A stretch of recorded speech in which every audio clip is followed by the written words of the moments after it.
তোমাকে অভিনন্দন, কারণ তুমি পরীক্ষার রেজাল্ট অনেক ভালো করেছো। আর রেজাল্ট ভালো করার পরেও তুমি ভালো একটা চাকরি পেয়েছো। এই কথাটা শুনে না বাবা অনেক খুশি হয়েছে, আমিও তো খুশি হয়েছি। আর আরেকটা সুখবর আছে, জানো, বাবা কিন্তু আমাদের বিয়েতেও রাজি হয়েছে। আর বাবা বলেছে তোমাকে দেখা করার জন্য। আরে সত্যি বলছো নাকি? হ্যাঁ, সত্যি বলছি। আর একটা কথা কি জানো, বাবা না আমাকে অনেক ভালোবাসে। আমি যদি বাবার কাছে কোনোদিন কোনো কিছু চাই, সে কোনোদিনও না করে না। যেভাবে হোক, যে করে হোক, সে জিনিসটা আমাকে দেয়। আর আমি যেহেতু তোমাকে চেয়েছি, বাবা এটাও না করবেন, আমি জানি। তাহলে কবে দেখা করা যায়, কথা বলা যায়? আমি তোমাকে ফোন দিয়ে জ্বালিয়ে দেবো। ঠিক আছে, চলো একটু দিকটা দাঁড়াই। চলো।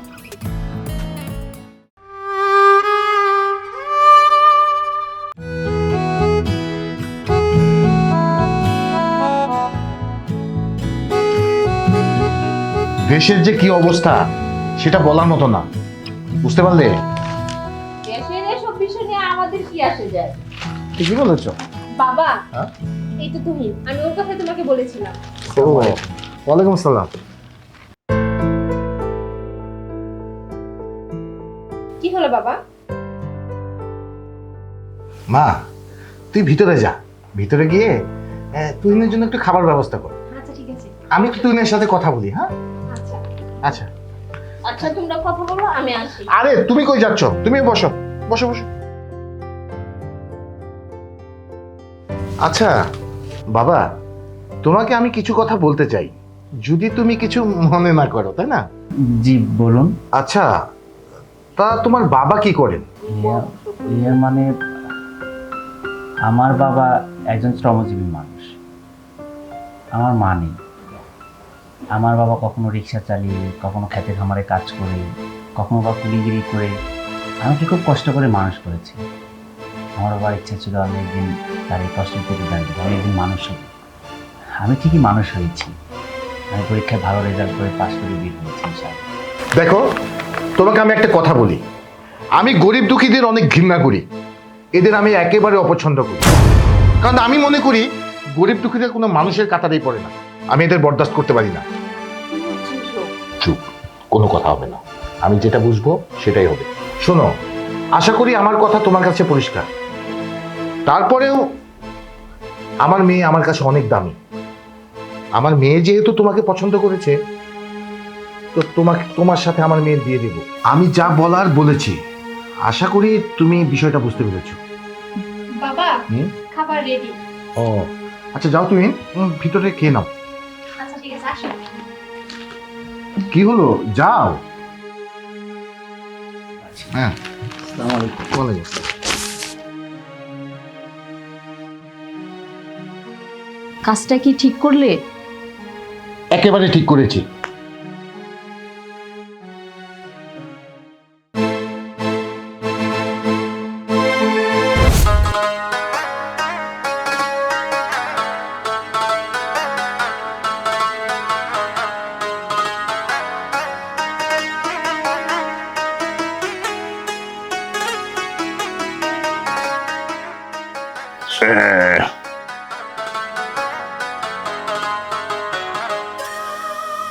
তুহিন, শোনো আব্বা, তোমার এই যে ভাত খাওয়াই দিতাছি, ভাত খেয়ে জামা কাপড় পরা তারপরে পড়তে যাবা। হ্যাঁ হ্যাঁ, তাড়াতাড়ি খেয়ে নাও সুন্দর করে।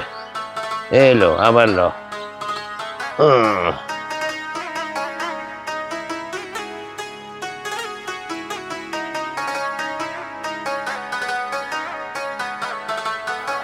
বাবা দাঁড়াও, বাবা এবার আমার ঈদের সালামি দাও। কি আব্বা, তোমার ঈদের সালামি লাগবে? আচ্ছা আচ্ছা, দাঁড়াও দিচ্ছি।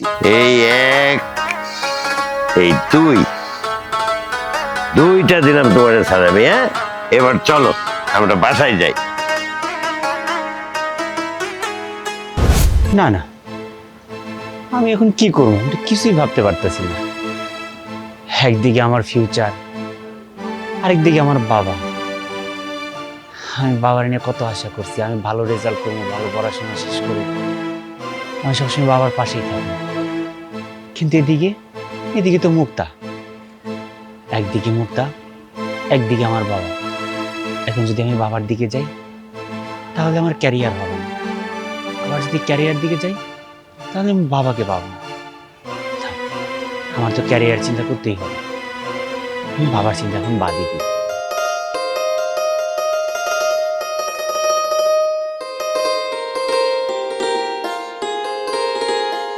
কি ব্যাপার, তুমি এখানে দাঁড়িয়ে দাঁড়িয়ে কি ভাবছো?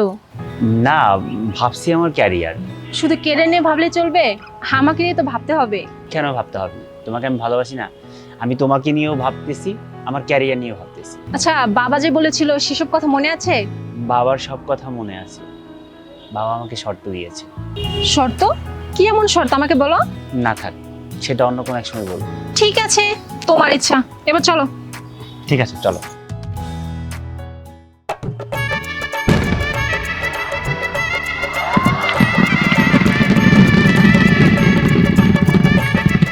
আসসালামু আলাইকুম ভাই, কেমন আছেন? হ্যাঁ, ওয়ালাইকুম আসসালাম, ভালো আছি। তুমি কেমন আছো? এই তো ভাই, এই যে টাকাটা রাখেন, এই টাকাটা আমার বাবাকে একটু দিবেন। দেখো, তোমার বাবা তো তোমার টাকা নিতে চায় না, আর তোমাকে সে পছন্দও করে না খুব একটা। বারবার তুমি আমার টাকা দিচ্ছ, আর সেই টাকা আমি তোমার ফিরে দিয়ে এনে দিচ্ছি। তোমার বাপরে তোমার কাছে এনে রাখতে পারো না? আমি তো এরকমভাবে গ্রামেও যাই না, আর এরকমভাবে আমার সময় হয় না। আপনি টাকাটা দিয়েন বাবা। আরে বাবা, তুমি নয় যাইতে না পারো, তোমার বাবার এনে তোমার কাছে এনে রাখতে পারো। তুমি তো ভালো চাকরি করো, অনেক টাকা রুজি করো। আসলে কি বলবো ভাই, বাবারে আমি কিভাবে এনে রাখবো? আমি যে সোসাইটি থাকি, যে সোসাইটিতে চলাফেরা করি, সে জায়গায় তো বাবারে আমি টাকাটা দিয়ে একটু দিয়ে। হ্যাঁ হ্যালো, হ্যাঁ আমি আসছি। আচ্ছা ঠিক আছে, না না 2 মিনিট লাগবে। আরে, কি যুগ আইলো, কিছু টাকা দিল বাবার জন্য, আর পুরার দায়িত্ব পালন করে ফেলে।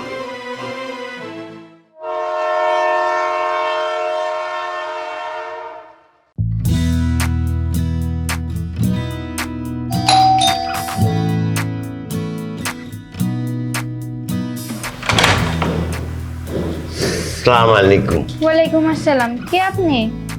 এখানে কি তুহিন থাকে? তুহিন? আরে ওই রসুলপুরের তুহিন। হ্যাঁ থাকে তো, কিন্তু আপনি কে? আপনি তো চিনলাম না। আমি ওনার আব্বা। আপনি ওনার আব্বা? আচ্ছা দাঁড়ান দাঁড়ান। বড় সাহেব, একটু এদিকে আসেন তো। কি রে, কি এসেছে? সালাম আলাইকুম। ওয়ালাইকুম আসসালাম। আপনাকে তো চিনতে পারলাম না। আমি তুহিনের আব্বা। তুহিনের বাবা? ও আচ্ছা, আপনার সাথে কি আর কেউ আছে? না। বুঝতে পেরেছি। আসুন ভিতরে আসুন।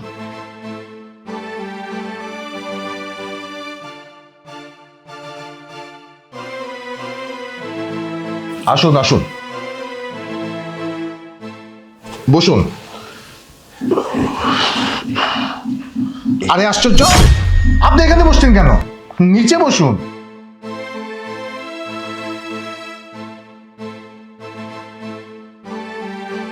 দেখুন, আমি আপনাকে একটা কথা বলতে চাই, আর সেটা হচ্ছে গরিবদের আমি একেবারেই পছন্দ করি না। আর আমার কাছে মনে হয় গরিবরা মানুষই না, এরা নরকের কীট। ঠিক আছে, আমি আমার মেয়ের সাথে যখন আপনার ছেলের বিয়ে দেই, তখন আমি আপনার ছেলেকে স্পষ্টভাবে বলে দিয়েছিলাম যে তুহিন আমার এখানেই থাকবে, আমার অফিসেই বসবে, কিন্তু ওর বাবা মার সাথে ওর কোনো সম্পর্ক থাকবে না। আর আমি এই কথাও বলেছিলাম তুহিনের বাবা কখনো এখানে আসতে পারবে না, কিন্তু আপনি সেই কাজটাই করেছেন। এটা আমি কখনোই মেনে নিতে পারবো না, কারণ আমি জানি গরিবরা কতটা বাজে লোক হয়। তুহিন আমার একমাত্র ছেলে। আমি ওর মুখের দিকে তাকাই, আমি দ্বিতীয় বিবাহ পর্যন্ত করিনি।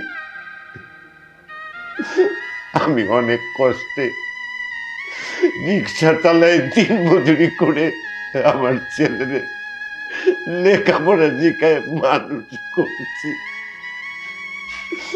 ও ছাড়াতে আমার আর কেউ নেই স্যার।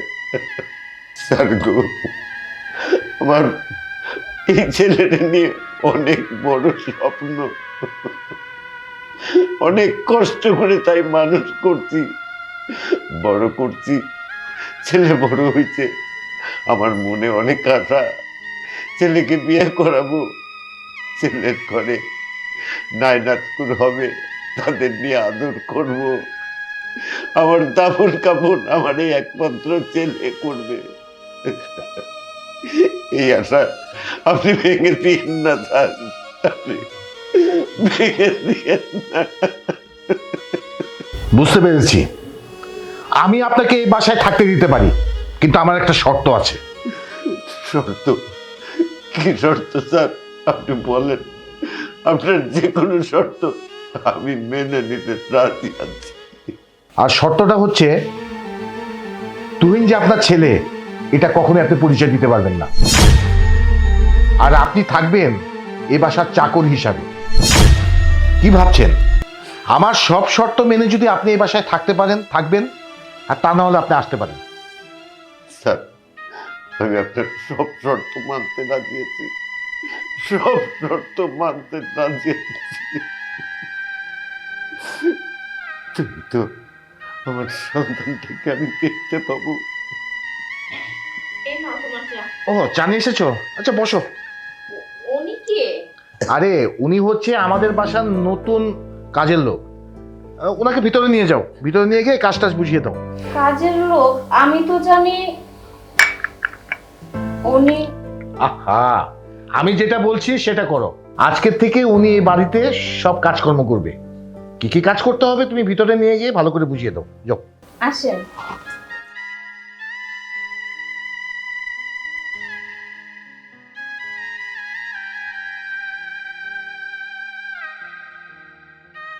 ডিসগাস্টিং।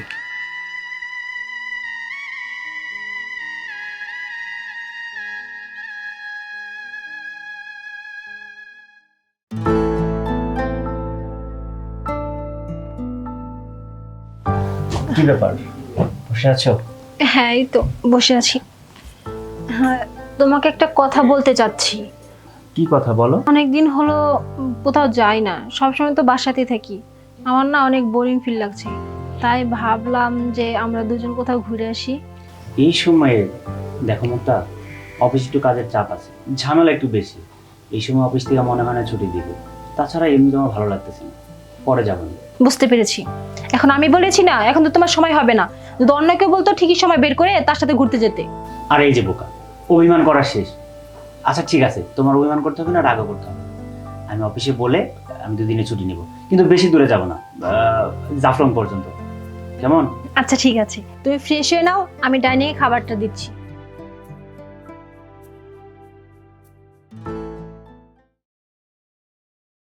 রাবিশ! আরে তুমি যেভাবে কাপ দিচ্ছ, কাপ দুটো তো ভেঙে ফেলবে। তুমি কি জানো এই কাপের দাম কত? একটা কাজও ভালো মতন করতে পারো না। অসুবিধা নেই, আমি নিয়ে যেতে পারবো স্যার। নিয়ে যেতে পারবো? এই, তুমি একে কাজ শেখাতে পারো না? যত সব। আরে তুমি ওনার সাথে এরকম ব্যবহার কেন করতেছো? উনি তো নিজেই হাঁটতে চলতে পারে না ঠিক মতো, আর এর মধ্যে আমাদের বাড়িতে যা পারতাছে কাজ করতেছে। তুমি চুপ থাকো তো।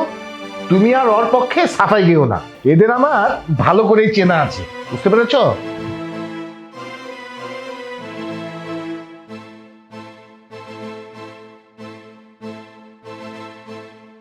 কি ব্যাপার, লন্ড্রির থেকে যে কাপড় আনতে বলেছিলাম এনেছিলে? না, আনা হয়নি। হোয়াট? কি ব্যাপার? তোকে আমি বারবার বললাম যে কাপড়গুলো লন্ড্রি থেকে আনার জন্য, এখনো কাপড়গুলো লন্ড্রি থেকে আনিসনি। কি করিস সারাদিন? শুধু গিলিস না? বুঝতে পেরেছি, কাপড়গুলি যেহেতু লন্ড্রির থেকে আনিসনি, নতুন কাপড়গুলি যে লন্ড্রিতে ইস্ত্রি করতে দিব সেটাও মনে হয় দেসনি।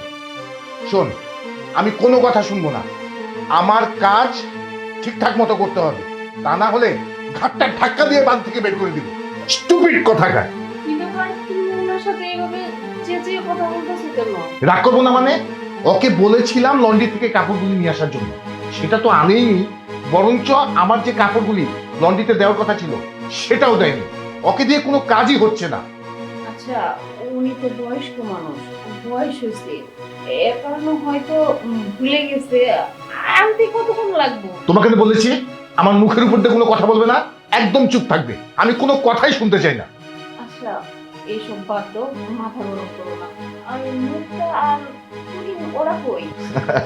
ওরা তো বাইরে গেছে, অল্প কিছুক্ষণের মধ্যে চলে আসবে। এই তো ওরা মনে হয় চলে এসেছে। এই গেটটা খুলে দে। আর শোন, আমি তোকে যা বলেছি মনে আছে তো? যদি এর বিপরীত হয়, আমার চেয়ে ভয়ানক আর কেউ হবে না। যা। জি আচ্ছা স্যার। স্টুপিড একটা। হ্যাঁ, বসো।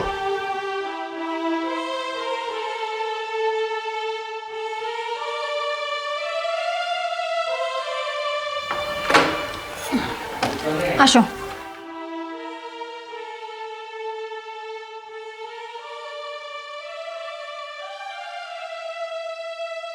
কি ব্যাপার বাবা, ঘোরাঘুরি শেষ? হ্যাঁ বাবা, ঘোরাঘুরি শেষ। আপনার সাথে গেলে কিন্তু অনেক ভালো করতেন, ভালো লাগতো। আরে না বাবা, তোমরা ঘুরে আসলে ভালো হয়েছে, আমরা পরে এক সময় যাবো, তাই না? কত বছর পর ছেলেটার চোখে দেখলাম। যদি আমার সন্তানটাকে আমার নিজের বুকে জড়ায় ধরতে পারতাম, কত শান্তি পেতাম। বাবা, 5-6 দিন হয়ে গেছে, শুনলাম আপনি নতুন কাজের লোক রেখেছেন। কি ব্যাপার? তার সাথে আমার দেখাই হলো না, আমি তো তাকে দেখি না। আবার শুনলাম সে নাকি অনেক বয়স্ক। আমি লোকটাকে দেখেছি, আর লোকটা অনেক বৃদ্ধ, বাবার থেকেও বয়স অনেক বেশি। আমার মনে হয় কি এই লোকটা না বাড়ির কাজ কামগুলো করা উচিত না, কিন্তু তারপরে লোকটা করে। আর তার মধ্যে আমি শুনেছি যে লোকটার নাকি একটা ছেলে আছে, ছেলেটা একদম অমানুষ। ইয়ে মানে তোমরা তো বাইরে অনেক ঘোরাঘুরি করেছো, যাও ভিতরে গিয়ে রেস্ট নাও, তাই না? যাও।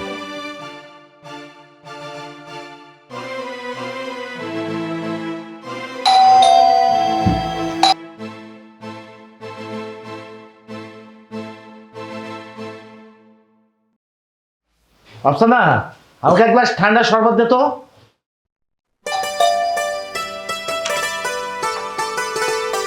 আরে জিনিয়া, কেমন কিরে? আছিস বোন? আলহামদুলিল্লাহ ভালো আছি। তুই কেমন আছিস? আলহামদুলিল্লাহ আমিও ভালো আছি। আচ্ছা, বাবা কেমন আছে রে? অনেক ভালো আছে। চল ভিতরে চল। কি গো ফাউকিননি, এতদিন পর আমাদের কথা মনে পড়লো? অবশ্যই দুলাগাই, তাই কি খবর? এই তো তুমি আসবে বলে তোমার জন্য ঠান্ডা শরবত বানিয়ে এনেছি, নাও শরবত খাও। আপনি কি জানতেন যে আমি আসবো? আরে হাজার হলেও তুমি আমার ফাউকিননি, তুমি আসবে সেটা আমি আগের থেকেই আজ করতে পেরেছি। আরে তোমার জন্য আমার হৃদয়ের মাঝখানে বিরাট একটা রাজপ্রাসাদ বানিয়েছি। বিল্ডিং ঘর বানানোর জন্য আর একটা সোনের ঘর বানানোর জন্য? আরে বিল্ডিংও না, সনের ঘরও না, ওখানে তোমার জন্য আমি বিরাট করে একটা রাজপ্রাসাদ বানাবো। রাজমহল? আমি তো মনে করছি দুলাভাই তাজমহল বানাবেন আমার জন্য। আরে বানাবো বানাবো। আরে গিন্নি, তুমি এখনো বসে আছো? এবার কিন্তু একটু বেশি বেশি হইতেছে। আরে বেশি বেশি কিছু না, যাও ভালো মন্দ রান্না করো। হ, আমি রান্না করে গিয়ে রান্না করি, আর তুমি আমার বোনরে তাজমহল দাও, রাজপ্রাসাদ দাও, সব কিছু দিয়ে দাও নাকি? কি ব্যাপার দাদা, তুমি এখনো শুয়ে আসতো? তোমার শরীর কি খুব বেশি খারাপ লাগতেছে? না রে দাদু ভাই, ভালো লাগতো না, তাই একটু শুয়ে আছি। ও আচ্ছা দাদা, তোমার একটা কথা আমি কদিন ধরে কমু কমু, কিন্তু আর কোয়া হইতেছে না। তুমি না ওই দিন আমারে কইলা আমাগো বাড়ির দুলাভাই তোমার ছেলে, সে যদি তোমার ছেলে হয় তাহলে তার বাড়িতে তুমি কাজের লোক হিসাবে আসো, বিষয়টা কেমন না? দাদু ভাই, তুমি এগুলো বুঝবা না, সবই আমার কপাল। হ, তুমি ঠিকই কইছো, এগুলো তোমাদের বড়দের বিষয়, এই দিকে আমার না যাওয়াই ভালো, আর আমি এসব বুঝবো না। আচ্ছা একটা কথা কই, এবার উঠো তাড়াতাড়ি, খালা তোমারে খাইতে ডাকতেছে। না রে দাদু ভাই, আমার এখন খাইতে ইচ্ছে করছে না, আমি খাবো না। আরে খাবার না মানে উঠো, উঠো কইতেছি। আরে দাদু ভাই, উঠো। আমার শরীরটা ভালো না, তোরে বলতে আছি। আসো তুমি আমার সাথে আসো, আরে আসো। বুবু, আমি কিন্তু কালকেই চলে যাব। কেন? বুঝোস না কিসের জন্য? আমি তো থাকার প্রস্তুতি নিয়ে আসিনি। এটা কোনো কথা হলো? আসছস 2-4 দিন থাকবি, তারপরে যাবি। তুমি খুব ভালো করেই জানো যে আমার বাড়িতে কেউ নাই, সবকিছু আমারই সামলাইতে হয়। আপনার বুঝতে হবে না, আপনি যান। মা দেখো তো জুতাগুলোর কি অবস্থা হয়ে আছে। আমার জুতাগুলো যে পলিশ করতে হবে এটা তোমরা দেখো না? এই লোকটাকে পাঠিয়ে দাও, উনি আমার জুতাগুলো পলিশ করে এনে দেবে। কেন তুহিন? মা, এটা তুমি কেমন কথা বলছো? বাসে কাজের লোক থাকলে তুমি তুহিনকে পাঠাবো কেন? কাজের লোক আছে ঠিক আছে, তুহিন তো অবসর আছে, ওকে দিয়ে পাঠালে কি এমন ক্ষতি হবে? তুহিন, কি হলো? জি আম্মা। তার জুতাগুলো পলিশ করতে হবে, তুমি একটু পলিশ করে নিয়ে আসো তো, যাও। তাকিয়ে আছো কেন? যাও, আমার জুতাগুলো পরবো বিকেলবেলা। আচ্ছা ঠিক আছে মা, আমি ভিতরে যাচ্ছি। ঠিক আছে।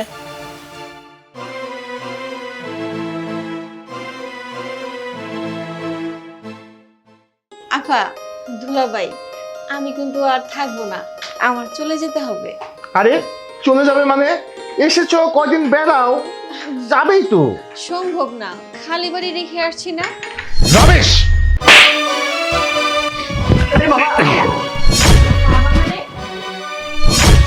হ্যাঁ, আমার বাবা এটা।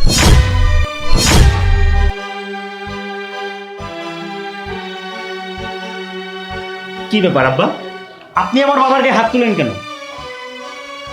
কি হলো, কথা বলছেন না যে? তুহিন, সত্যি ইনি তোমার বাবা? হ্যাঁ, সত্যি উনি আমার বাবা। বাবা, মা, তোমরা তো অবশ্যই জানতে যে তুহিনের বাবা ইনি। কি হলো, চুপ করেছে কেন? সত্যি কথা বলো। আমার তো মনে হচ্ছে তোমরা সত্যি জানো, এর জন্য চুপ করে আছো। আচ্ছা বাবা, তুমি কেমন মানুষ? তুমি সত্যি সত্যি যখন জানো যে এই লোকটা হচ্ছে তুহিনের বাবা, তুমি তার সাথে এরকম আচরণ করতে পারলে? তাকে তুমি বাড়ির চাকর বানিয়ে রাখতে পারলে? হ্যাঁ, আমি জানতাম। কি? তার মানে তুমি জানতে? আচ্ছা তুহিন, সবকিছু জানার সত্ত্বেও কেন তোমার বাবা আমার বাড়িতে চাকর হিসেবে রয়েছে? তুমি কেন তাকে চাকর বানিয়ে রেখেছো বলো আমাকে? কারণ আমি আমার বাবার কুলাঙ্গার সন্তান। বাকি কিছু জানার থাকলে তুমি তোমার বাবাকে জিজ্ঞেস করো। বাবা, তুহিন এসব কি বলছে? তুমি কি জানো? সত্যিটা আমাকে বলো, সত্যিটা আমি আজকে জানতে চাই। ওনারা কোনো উত্তর দিবে না, কারণ সব দোষ তো আমার নিজের। আমি তোমাকে অনেক ভালোবাসি, আর তোমাকে পেতে গিয়ে তোমার বাবার দেওয়ার শর্ত আমার মাইনা নিতে হয়েছে। তোমার বাবা আমাকে বলেছে আমি যদি তোমাকে বিয়ে করি তাহলে আমার বাবার সাথে কোনো যোগাযোগ রাখা যাবে না, কোনো সম্পর্ক রাখা যাবে না। বাবা, তুমি এতটা নিকৃষ্ট মনের মানুষ? তুমি আমাদের ভালোবাসাকে নিয়ে ব্ল্যাকমেল করেছো? ছি বাবা ছি, তোমাকে তো বাবা বলতে আমার এখন ঘৃণা হচ্ছে। আর আব্বা, আপনি তো আমার শ্বশুর, আপনি তো অন্তত একবার আমাকে বলতে পারতেন যে আপনি আমার শ্বশুর হন, তুহিনের বাবা হন, কিন্তু আপনিও চুপ করে আছিলেন। ছি, আমি আপনার কাছ থেকে এটা আশা করিনি। আমি ভেবেছিলাম যে আমার শ্বশুর শাশুড়িকে নিয়ে আমি সুখে শান্তিতে সংসার করব, কিন্তু তুহিন আমার কাছে সব মিথ্যা কথা বলেছে, আর তার সরলতার সুযোগ নিয়েছে আমার বাবা মা। বাড়ি আমার অনেক স্বপ্ন ছিল তুহিনকে নিয়ে। তুহিন বড় হবে, তার বিয়ে দেবো, তার ঘরে সন্তান আসবে, নাতিপুতি নিয়ে খেলা করব। আমার শেষ জীবনে আমার ছেলে আমাদের মাটি দিব, এটাই আমার সান্ত্বনা ছিল। সব দুলিচ্ছাতে গেছে। দেখে শিখো বাবা, তোমার শেখার অনেক কিছু আছে। আমার এখন কি মনে হচ্ছে জানো, আমার জন্ম যদি তোমার ঘরে না হয়ে ওনার মতো একটা ভালো বাবার ঘরে জন্ম নিত না, আমার জীবনটা সার্থক হতো। ব্যাস, অনেক হয়েছে, এই বাড়ি তার এক মুহূর্ত না। বাবা চলুন, আমি আজকে এই মুহূর্তে আপনার সাথে এই বাড়ি থেকে চলে যাব। তুহিন চলো। দাঁড়া মা, তুই ঠিকই বলেছিস। আমি এতদিন মানুষকে মানুষ হিসাবে গণ্য করিনি। গরিব অসহায় মানুষকে আমি ঘৃণা করেছি। আমি আজকে বুঝতে পারছি আমি যা করেছি অন্যায় করেছি, ভুল করেছি। আজকে তুই সেই ভুল শোধরানোর সুযোগ দিবি না? বিয়া সাহেব, আপনি তো জানেন একটা সন্তান যদি তার বাবা মার কাছ থেকে দূরে থাকে তার কত কষ্ট হয়। আর আপনি আমার চেয়ে সেই জিনিসটা অনেক ভালো জানেন বিয়া সাহেব। আশা করি আপনি আমাকে এই কষ্টটা দেবেন না। আমি যা করেছি অনেক ভুল করেছি, অন্যায় করেছি। আপনি আমাকে ক্ষমা করে দিন, বলেন আমাকে ক্ষমা করে দিয়েছেন। বিয়াই সাহেব, আমি ক্ষমা করে দিচ্ছি, আপনি ওঠেন।